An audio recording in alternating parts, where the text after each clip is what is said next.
Ce este creditul ipotecar?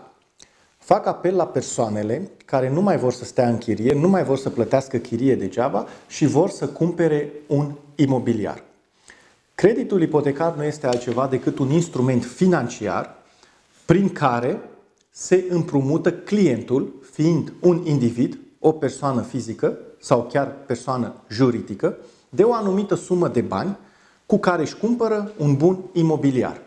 Adică, această sumă de bani este necesară pentru a achiziționa o locuință, o casă, un teren, pentru a moderniza o locuință, o casă, un teren, sau poate chiar a fi renovată o casă, o locuință.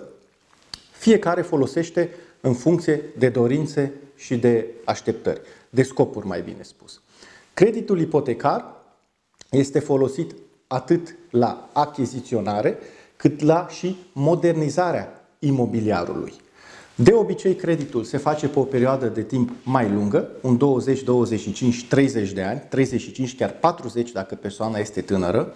Este foarte important ca rata să fie mai mică, ca clientul, în caz că salariul nu este foarte mare, să se încadreze a putea obține acest credit. Pentru mai multe informații, contactați-mă la paginile de mai jos. Vă aștept la birou Cosmin Ghiță. O zi bună!